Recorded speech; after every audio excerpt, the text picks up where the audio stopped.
Bismillahirrahmanirrahim. Assalamualaikum warahmatullahi wabarakatuh. Berjumpa lagi dengan saya Tony Muhammad Taufik dalam pembelajaran sejarah Indonesia. Nah, materi yang akan kita bahas dalam pembelajaran daring ini, kita akan membahas tentang masa demokrasi liberal. Apa itu masa demokrasi liberal? Nah, sebelum itu kita bahas dulu mengapa lahir masa demokrasi liberal. Nah, dilatar belakangi dari awal kemerdekaan Indonesia 1945, bangsa Indonesia dikenal sebagai bangsa pembelajar. Jadi maksud bangsa pembelajar di sini, bangsa Indonesia masih meraba-raba bentuk atau sistem pemerintahan yang ada. Nah, pernah dilakukan presidensial ataupun parlementer. Mungkin anak-anak semua sudah tahu apa itu presidensial atau parlementer. Yang membedakannya adalah presidensial adalah presiden sebagai kepala negara dan kepala pemerintahan, sedangkan parlementer itu kepala negara, bisa raja, bisa presiden dan sebagainya. Sedangkan untuk kepala pemerintahan, parlementer ini dipegang oleh perdana menteri. Nah, ada masa presidensial itu dilaksanakan di Indonesia dimulai pada tanggal 4 September 1945 sampai 4 November 1945. Nah, jarak yang sangat pendek karena ketika itu banyak intervensi yang dilakukan oleh luar negeri, ya, termasuk Belanda ketika itu yang ingin masuk kembali ke Indonesia. Kemudian masa parlementer. Nah, masa parlementer ini kita kenal, mungkin pernah dengar di pembelajaran materi sebelumnya, ada Amir Syarifuddin, ya, yang gagal dalam perjanjian Renville. Kemudian ada Muhammad Hatta menjadi perdana menteri, kemudian ada Susanto dan sebagainya. Nah, masa ini kemudian dilanjut kepada adanya sebuah pertemuan konferensi di mana kedaulatan Indonesia di situ mulai diakui oleh Belanda. Ketika itu pada tanggal 27 Desember 1949 itu terlaksana KMB dan konferensi meja bundar. Dalam konferensi meja bundar itu bentuk ketatanegaraan Indonesia itu harus berbentuk RIS atau Republik Indonesia Serikat. Nah, RIS ini juga tidak berlangsung begitu lama karena ketika itu berserang mungkin hanya 1 tahunan. Nah, bangsa-bangsa yang tergabung dalam RIS, negara-negara RIS, ada negara Pasundan, negara Sumatera Timur, negara Indonesia Timur dan sebagainya, itu merapat bergabung kepada NKRI. Nah, bergabungnya ke NKRI itu pada tanggal 17 Agustus 1950 17 Agustus 1950 itu bergabung kembali ke NKRI. Nah, sejak itulah masuk masa demokrasi liberal. Nah, apa itu demokrasi liberal? Nah, kita ketahui demokrasi itu adalah kekuasaan ada di tangan rakyat, kemudian liberal itu adalah kemerdekaan. Berarti kekuasaan rakyat yang secara luas atau merdeka gitu. Selanjutnya, kita sebelum masuk ke materi, kita mengenal dulu istilah-istilah yang akan kita gunakan. Yang pertama ada koalisi. Nah, koalisi ini adalah gabungan di mana partai-partai yang bergabung itu bisa lebih dari 1 ataupun 2. Ulangi, 2 atau lebih gitu ya. Kemudian ada yang namanya oposisi. Apa itu oposisi? Yaitu partai lawan, ya. Lawan partai yang melakukan kritisi kepada pemerintahan. Kemudian ada istilah mosi atau penarikan dukungan, ketidakpercayaan pada pemerintahan yang berlangsung. Nah, itu beberapa istilah. Mungkin nanti ada istilah-istilah lanjutan kita bahas selanjutnya. Nah, selanjutnya kita bahas kabinet-kabinet pada masa demokrasi liberal. Yang pertama ada Kabinet Nasir. Ini pada tanggal 7 September 1950. Nah, Nasir ini adalah perwakilan dari Masyumi, Majelis Syuro Muslimin Indonesia. Nah, Masyumi ini, Nasir ini dalam pembentukan partainya itu sangat sulit untuk mendapatkan seorang tokoh dari Partai Nasional Indonesia. Yang kita ketahui bahwa PNI itu partai yang cukup besar ketika itu, sehingga akhirnya ketika pelaksanaannya Nasir ini mendapatkan ganjalan dari partai PNI tersebut. Nah, ada beberapa hal yang perlu kita ketahui mengenai Kabinet Nasir. Yang pertama adalah prestasi yang didapat oleh Nasir, yakni Nasir bisa memasukkan Indonesia ke Dewan Keamanan PBB. Ketika itu menjadi anggota ke-60. Kemudian ada program-program yang dilaksanakan oleh Muhammad Nasir di sini. Yang pertama adalah program keamanan dan ketertiban. Nah, seperti kita ketahui pada tahun 48 sampai 65 itu bangsa Indonesia dibayang-bayangi oleh terjadinya pemberontakan di daerah, kemudian datangnya ancaman dari luar, dari sekutu dan Belanda. Nah, jadi isu keamanan dan ketertiban ini menjadi isu utama. Kemudian membuat angkatan perang sendiri. Nah, angkatan perang di sini Indonesia masih belum kuat ya. Sedangkan ancaman datang dari dalam ataupun dari luar, maka diperlukan angkatan perang. Kemudian memperbaiki di bidang ekonomi. Nah, ekonomi di sini ya seperti kita ketahui di awal kemerdekaan terjadinya inflasi, kemerosotan di bidang ekonomi. Nah, kemudian isu selanjutnya yang diangkat dalam program Nasir ini adalah Irian Barat. Nah, Irian Barat ini dalam perjanjian KMB itu, dalam perjanjian tersebut salah satu butir poinnya adalah Irian 1 tahun berselang masuk ke wilayah Indonesia. Tapi dalam kenyataannya ternyata Belanda masih kekeh untuk menahan Irian Barat. Nah, kemudian ada sistem benteng. Nah, sistem benteng ini adalah sistem ekonomi di mana menghancurkan budaya dari kolonial. Ketika itu budaya kolonial dibentuk sedemikian rupa sehingga ada kasta-kasta ya. Ada kasta yang pertama adalah kasta bangsa Eropa ya. Kedua bangsa Timur Asia Timur ya.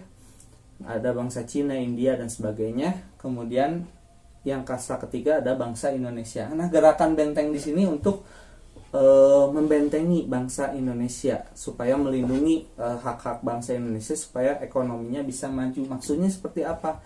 Jadi bangsa Indonesia untuk berbisnis, berusaha itu dipermudah, sedangkan bangsa Asia Timur yang lainnya seperti bangsa Cina yang ketika itu menguasai perekonomian Indonesia itu sedikit dipersulit gitu. Ini sistem ekonomi benteng, di mana tadi benteng ini untuk melindungi pribumi supaya dapat bersaing dengan bangsa Cina. Nah, seperti itu. Mungkin selanjutnya kegagalan. Nah, kegagalan dari Kabinet Nasir ini adalah kebijakan-kebijakannya dianggap selalu menguntungkan dari partai Masyumi, jadi menguntungkan partainya sendiri.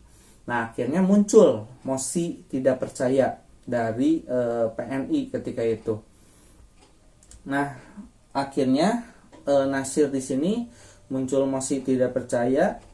Akhirnya dia menyerahkan mandat kekuasaannya pada tanggal 21 Maret 1951.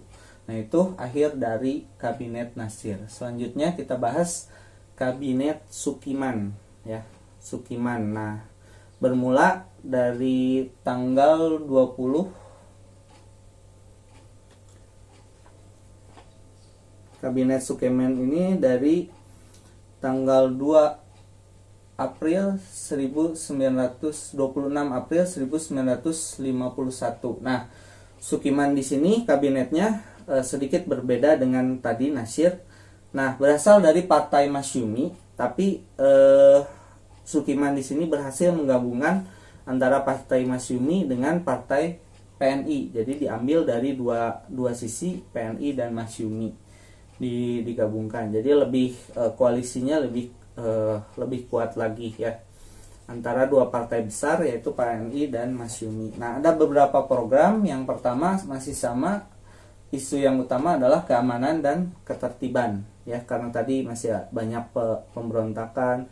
Kemudian yang selanjutnya adalah kemakmuran, terutama di bidang agraria. Kita ketahui Indonesia sebagai negara yang subur, ya, yang harus digali sumber dayanya di bidang pertanian atau agraria. Kemudian isu yang ketiga yang diangkat oleh Kabinet Sukiman di sini adalah pelaksanaan pemilu. Nah, kenapa harus pemilu? Karena dari awal kemerdekaan 5 tahun, 6 tahun berselang, Indonesia masih belum melaksanakan pemilihan umum, ya, yang langsung secara dipilih oleh rakyat anggota dewannya.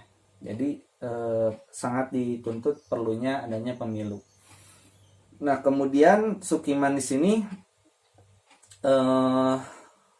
mengadakan politik luar negeri, ya, diawali dengan politik luar negeri bebas aktif. Maksudnya bebas aktif di sini, nah, karena ketika itu masih dunia itu setelah Perang Dunia Kedua dilanjut adanya perang dingin antara Uni Soviet melawan Amerika. Nah, blok komunis melawan blok liberalis. Nah, ketika itu Indonesia memilih ada di tengah-tengah, tidak masuk blok komunis ataupun blok liberalis.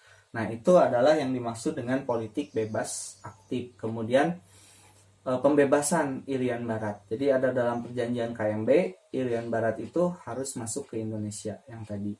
Kemudian membentuk undang-undang perburuhan. Kenapa ada undang-undang perburuhan? Ketika itu terjadi ketimpangan antara penanam modal atau pengusaha dengan buruh, ya, buruh yang dibayar secara rendah gitu, itu dilindungi oleh Kabinet Sukiman. Nah, selanjutnya yang membuat kegagalan dalam Kabinet Sukiman di sini adalah adanya Mutual Security Act, ya, atau istilahnya semacam bantuan dari Amerika Serikat. Nah, kita ketahui dalam program sebelumnya adalah adanya politik bebas aktif di Kabinet Sukiman. Tapi ketika Mutual Security Act, ya, bantuan dari Amerika untuk militer, karena ketika itu Indonesia seperti kita ketahui masih ada dalam kondisi istilahnya pergolakan di dalam negeri dan ancaman dari luar negeri. Nah, ini ternyata mendapat bantuan dari Amerika Serikat. Nah, ini ternyata mengundang reaksi dari Dewan, ya, ketika itu kepada Kabinet Sukiman, yang akhirnya ini PNI kembali, ya, memunculkan mosi tidak percaya mereka kepada Kabinet Sukiman, terutama selain tadi bantuan dari Amerika Serikat yang sebenarnya mengkhianati programnya sendiri, yaitu politik bebas aktif, ada masalah lain, ya, ketika itu adalah masalah tentang PP nomor 39 tahun 1950. Nah, ini tentang pemerintahan daerah. Nah, ketika itu ternyata PNI sendiri memanfaatkan koalisinya dengan Masyumi dengan meraup keuntungan di situ. Nah, akhirnya pecahlah Kabinet Sukiman, dan akhirnya pada tanggal 23 Februari 1952 Kabinet Sukiman ini menyerahkan mandatnya kepada Presiden Soekarno. Selanjutnya kita lanjut ke Kabinet Wilopo. Nah, Kabinet Wilopo ini dilantik pada tanggal 30 Maret, Januari, Februari, Maret, ya, Maret 1952. Nah, ini partainya dari Partai Nasional Indonesia, partai terbesar di Indonesia ketika itu. Nah, Wilopo ini mempunyai dua program, ya, program di dalam negeri dan program di luar negeri. Program di dalam negeri yang pertama masih sama, isinya adalah pemilu. Kita baru merdeka, belum ada terjadi pemilihan umum secara demokratis, ya. Nah, kemudian isu kedua adalah masalah kemakmuran dari masyarakatnya sendiri. Ketiga masalah pendidikan.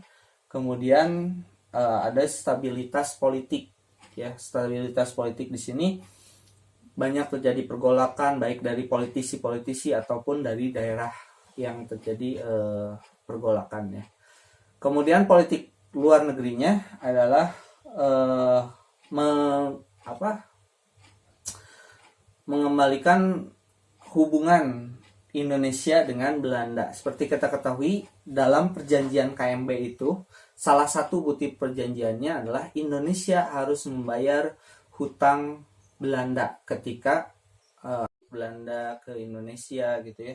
Itu harus dibayar oleh Indonesia. Nah, tentu pasti merugikan bangsa Indonesia, sehingga ini terus terjadi lobby oleh Wilopo dalam salah satu programnya. Nah, dalam KMB juga di program luar negeri yang kedua itu ada pembebasan Irian Barat. Jadi Belanda terus mangkir ya, akhirnya karena kemangkirannya itu dalam Irian Barat, akhirnya Indonesia harus mengambil tindakan. Nah, kemudian yang ketiga sama seperti kabinet sebelumnya, yaitu politik bebas aktif untuk menghindari blok barat ataupun blok timur. Nah, kegagalan dari kabinet Wilopo ini ada beberapa poin. Yang pertama adalah defisitnya kas negara ketika dijabat oleh Wilopo. Kemudian munculnya separatis bersenjata di daerah ya, munculnya pemberontakan di daerah. Kemudian adanya terjadi peristiwa 17 Oktober 1952. Nah, ada apa di 17 Oktober 1952? Nah, itu terjadi protes dari TNI ketika itu karena kebijakan pemerintah ya.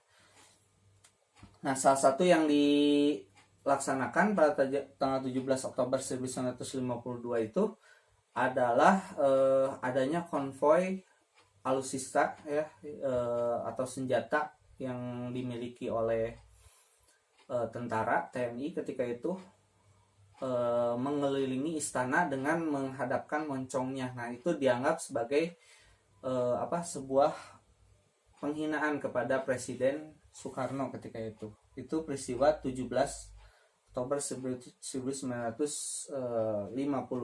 Kemudian dilanjut oleh ada peristiwa lain, yaitu peristiwa Tanjung Morawa. Nah, apa yang terjadi di Tanjung Morawa ini? Di sini ada persengketaan masalah tanah. Jadi ketika itu para petani liar ya mengklaim tanah di Tanjung Morawa tersebut, hingga akhirnya TNI dan kepolisian harus turun tangan. Nah, ketika turun tangan tersebut, nah para petani ini mendapat provokasi dari Partai Komunis Indonesia ketika itu, sehingga akhirnya terjadilah bentrok antara petani dengan TNI yang ketika itu akhirnya menewaskan beberapa orang dari pihak petani ya, kurang lebih 5 orang menjadi korban. Nah, itu dalam peristiwa Tanjung Morawa. Nah, ini muncullah di situ ketidakpercayaan kepada pemerintahan yang dipimpin oleh Wilopo. Nah, akhirnya muncul mosi tidak percaya ya oleh Serikat Tani. Akhirnya pada tanggal 2 Juni 1953 Kabinet Wilopo ini menyerahkan mandatnya kembali kepada Presiden Soekarno ketika itu. Selanjutnya kita lanjut ke kabinet selanjutnya, yaitu yang keempat ya. Yang keempat ini adalah Kabinet Ali Sastro Amijoyo ke-1 ya, diangkat pada tanggal 31 Juli 1953. Nah, Ali ini berasal dari Partai Nasional Indonesia. Nah, berkoalisi akhirnya dengan Nahdlatul Ulama, Partai Nahdlatul Ulama ketika itu. Nah, apa yang dilakukan Ali ketika itu? Ada beberapa prestasi. Salah satunya adalah pelaksanaan konferensi Asia Afrika di Bandung. Kemudian ada Ali ini mempersiapkan pemilu yang pada tahun 50-an ya. Kemudian ada beberapa program kerja yang dilaksanakan oleh Ali. Yang pertama masih ya isu keamanan, karena tadi masih banyak pemberontakan. Selanjutnya adalah kemakmuran masyarakatnya sendiri. Yang kedua tadi pelaksanaan pemilu, kemudian masih isu Irian Barat, kemudian politik bebas aktif tadi untuk menghindari blok Barat dan blok Timur, kemudian pelaksanaan konferensi meja bundar, pembatalan KMB ya.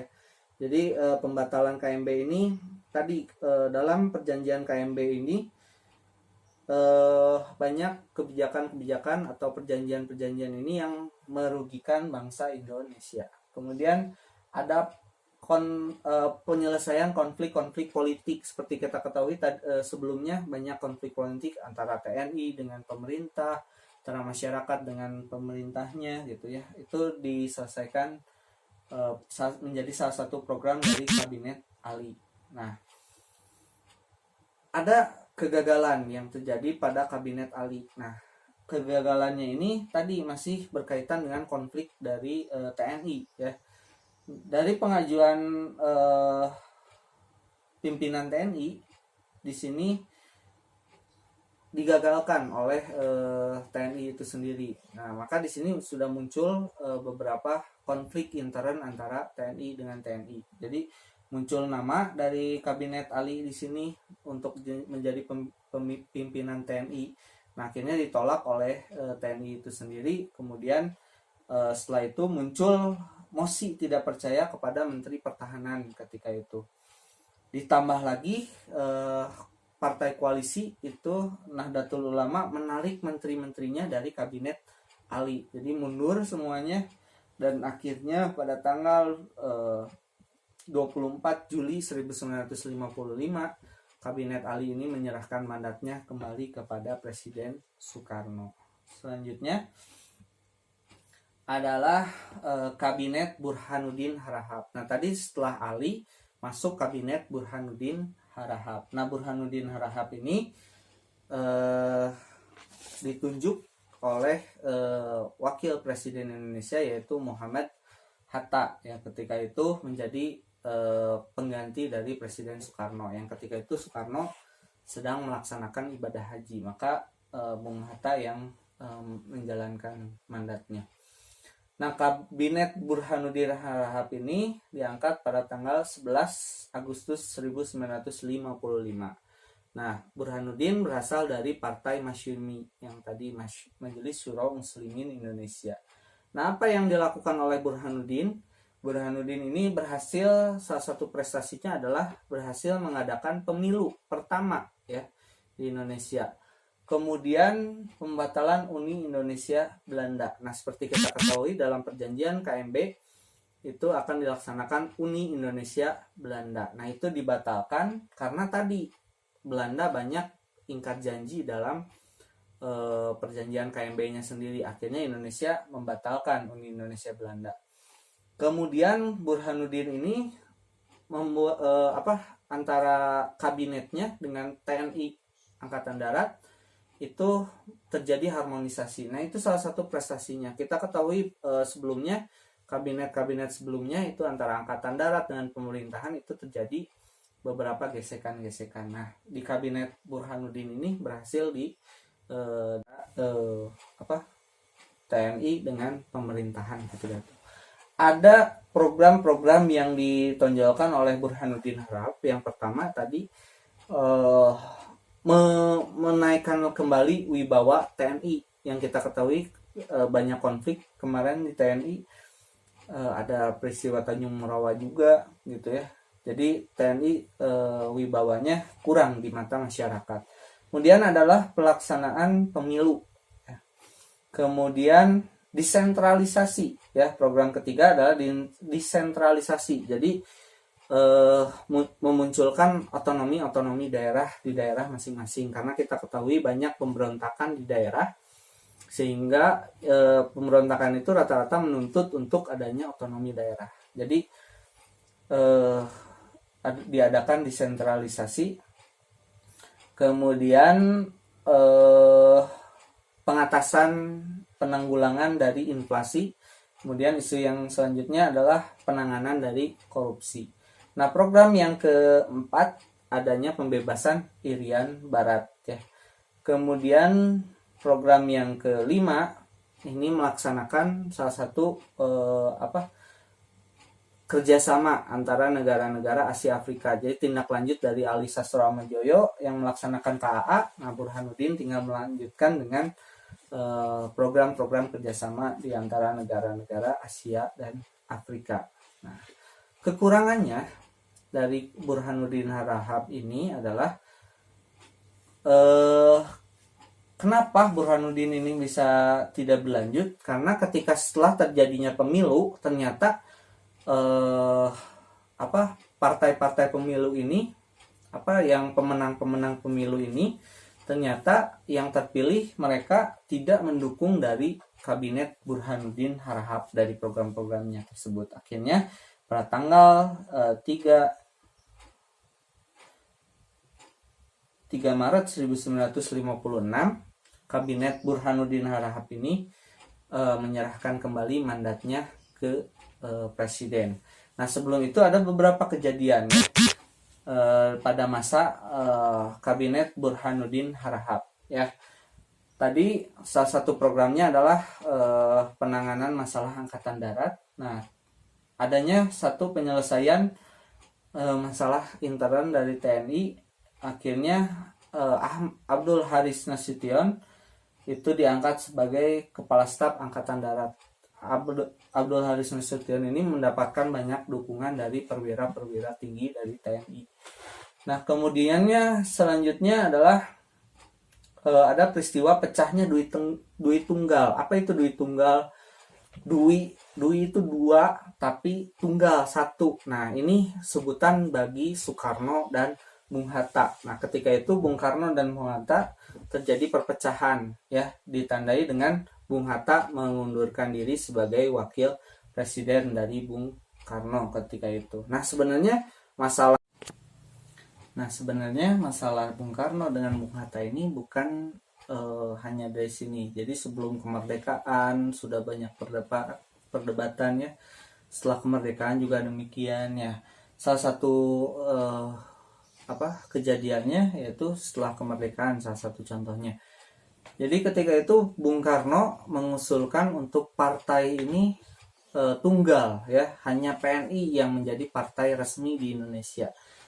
Ketika itu Bung Hatta beranggapan bahwa kalau hanya ada satu partai di situ pemerintah tidak terawasi, sehingga muncullah multi partai ketika itu ya oleh Bung Hatta. Nah, kemudian yang paling menyinggung dari Bung Hatta ini adalah dari pidato Bung Karno ketika itu, bahwa partai-partai itu harus bersatu atau harus berkoalisi, jadi harus bergabung semuanya.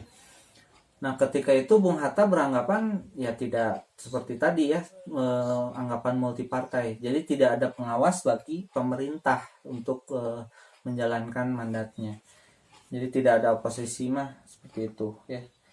Kemudian anggapan yang ketiga yang ditolak oleh Muhammad Hatta sehingga mengundurkan diri dari jabatannya, yaitu Bung Karno selalu beranggapan bahwa terutama ketika terjadi pemilu pertama dimenangkan oleh 4 partai besar, yaitu partai yang pertama PNI berideologi nasionalis, kemudian Masyumi agama Islam, kemudian Nahdlatul Ulama Islam juga, yang keempat adalah Partai Komunis Indonesia yang berideologi komunis. Nah, ketika itu muncullah slogan dari Bung Karno, yakni Nasakom ya, yang digaung-gaungkan oleh Bung Karno, Nasakom, nasionalis, agama, dan komunis. Bung Karno di sini beranggapan bahwa komunis itu bisa dikendalikan oleh pemerintah, sedangkan Bung Hatta beranggapan bahwa komunis itu harus segera dilenyapkan ya, tidak ada gitu ya, karena mengganggu tatanan pemerintahan Indonesia ketika itu.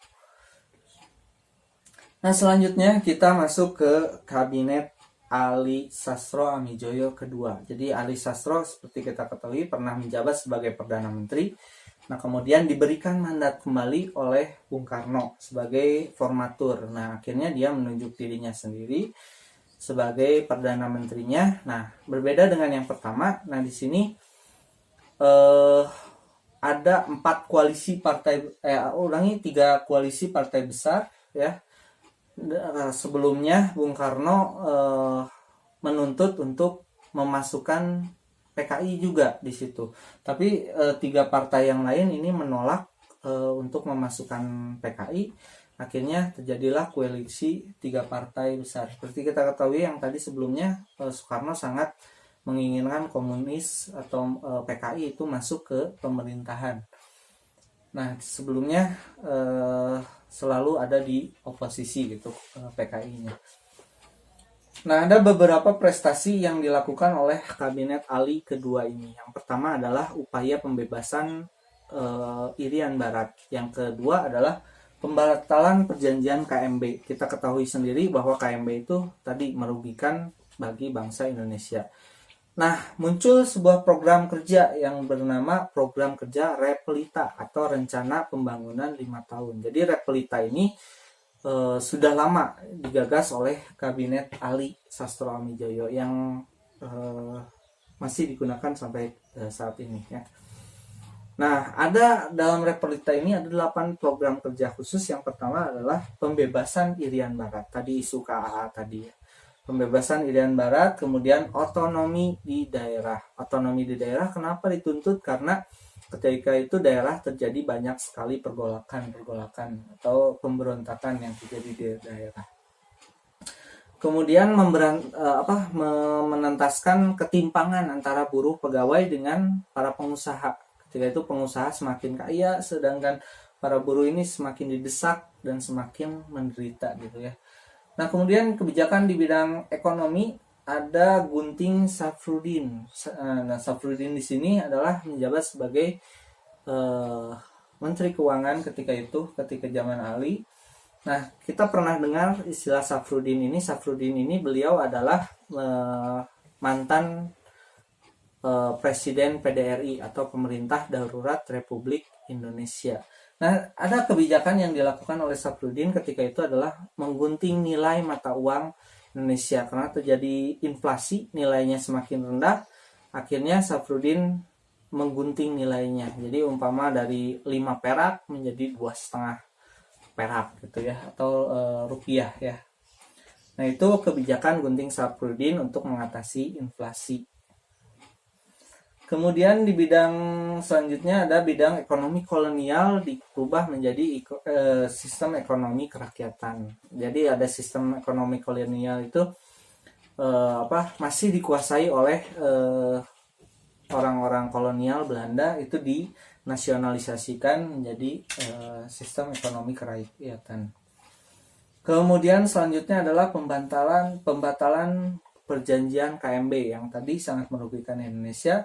Kemudian isu yang selalu diangkat yaitu ketertiban dan keamanan dan ketertiban ya, karena tadi terjadi banyak pemberontakan. Selanjutnya adalah politik luar negeri bebas aktif, tidak ada blok barat, blok timur, Indonesia ada di blok netral. Kemudian dalam Ali Sastroamidjojo kita tahu berhasil sukses menjadi penyelenggara perjanjian KAA. Nah, di program yang selanjutnya ini adalah pelaksanaan dari perjanjian KAA itu sendiri, atau ada Dasar-Sila Bandung atau 10 ketetapan dalam perjanjian Konferensi Asia Afrika. Nah, terjadi masalah dalam kabinet Ali Sastroamidjojo. Nah, di dalam kabinet ini terjadi banyak pemberontakan PPRI dan Permesta. Kemudian itu di Sulawesi dan di Sumatera.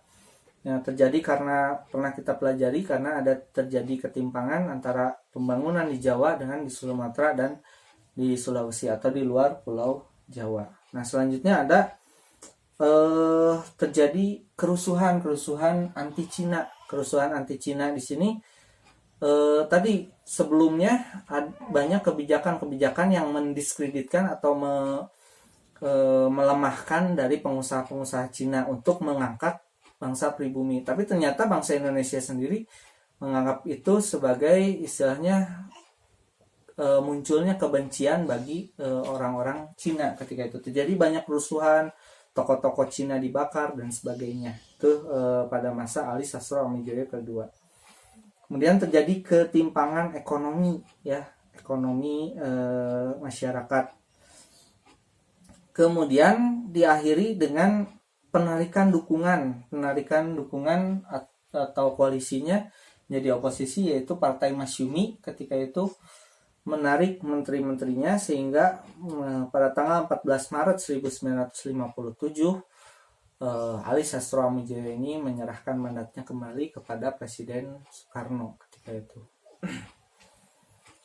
Nah, selanjutnya adalah kabinet yang terakhir, yaitu Kabinet Juanda. Nah, Kabinet Juanda ini dilantik pada tanggal 9 April 1957. Nah, dikenal sebagai Zaken Kabinet. Apa itu Zaken Kabinet? Nah, kalau sebelumnya kita kenal ada partai-partai koalisi, partai-partai bergabung, ada oposisinya. Nah, kalau Zaken Kabinet ini di luar partai atau non-partai. Nah, Zaken Kabinet ini artinya adalah menteri-menteri yang ada dalam Kabinet Juanda ini didominasi oleh para ahli, bukan para politisi, ya, bukan dari partai gitu ya. Nah, itu yang dimaksud dengan Zaken Kabinet. Nah, kemudian adalah beberapa prestasi dari Kabinet Juanda, ya. Prestasinya yang pertama adalah mengadakan deklarasi Juanda. Apa itu deklarasi Juanda? Nah, ada deklarasi Juanda. Apa itu deklarasi Juanda? Deklarasi Juanda itu adalah penetapan wilayah laut Indonesia yang asalnya 3 mil dari daratan menjadi kurang lebih 12 mil dari daratan, sehingga yang asalnya Indonesia itu terpisahkan oleh laut. Nah, seperti di gambar yang pertama ini, Indonesia terpisahkan oleh laut, jadi di sini banyak lautan-lautan yang kosong gitu. Jadi ada lautan internasional, ketika itu ada lautan yang bebas dilalui oleh siapa saja. Nah, dalam deklarasi Juanda ini memperluas wilayahnya sehingga terjadilah di gambar kedua ini, ya, ada namanya ZEE atau zona ekonomi eksklusif. Jadi hanya orang-orang Indonesia yang berhak untuk mengambil sumber daya di perairan Indonesia ketika zaman ini. Kalau sebelumnya ini seperti ini setelah deklarasi Juanda seperti ini. Jadi kalau yang pertama ini laut sebagai pemisah Indonesia, tapi kalau yang kedua deklarasi Juanda ini laut sebagai pemersatu bangsa Indonesia. Nah, jadilah Indonesia menjadi negara kepulauan yang dipersatukan oleh lautan-lautannya. Jadi laut sebagai pemersatu, bukan sebagai pemisah. Nah, kalau lihat di gambar pertama, laut ini sebagai pemisah antara pulau-pulau yang ada di Indonesia. Jadi wilayahnya hanya sedikit gitu ya. Lautnya sedikit ya dan sebagainya. Kalau ini kan wilayahnya menjadi luas gitu ya. Nah, itu itu yang dimaksud dengan deklarasi Juanda. Nah, kemudian ada beberapa program di Juanda ini. Ada namanya Panca Karya. Panca itu 5, karya itu berkaryanya. Jadi ada 5 program. Yang pertama adalah pembentukan Dewan Nasional. Nah, Dewan Nasional ini nantinya menjadi cikal bakal dari lahirnya demokrasi terpimpin. Kemudian terjadinya normalisasi keadaan Indonesia ketika itu. Kemudian isu yang selanjutnya adalah pembatalan dari konferensi meja bundar yang tadi sangat merugikan Indonesia. Kemudian yang selanjutnya adalah pembebasan Irian Barat. Jadi Irian Barat masuk ke wilayah kekuasaan Indonesia. Kemudian isu selanjutnya adalah pembangunan nasional. Nah, kemudian apa masalah yang terjadi pada Kabinet Juanda ini? Masalah yang terjadi adalah sering terjadi pemberontakan di daerah, maka pergolakan itu harus ada solusinya. Akhirnya dikumpulkan ya di Jakarta ya. Kemudian diadakan Munas atau Musyawarah Nasional ya. Tadi mengatasi perbedaan prinsip di berbagai daerah. Nah, Munas kemudian diganti nantinya menjadi Musnad atau Musyawarah Pembangunan. Nah, Itu upaya yang dilakukan oleh Juanda atau kabinet Juanda. Nah, kabinet ini diakhiri oleh adanya dekret presiden. Dekret presiden itu pada tanggal 5 Juli 1959 terjadi dekret presiden. Nah, apa isi dari dekret presiden? Yaitu pembubaran konstituante. Jadi ketika itu kan ada pemilu yang dipilih oleh rakyat langsung. Nah, ternyata dari pemilu itu tidak berhasil membentuk undang-undang sementaranya. Jadi dalam dekret ini mengembalikan undang-undang ke Undang-Undang 1945.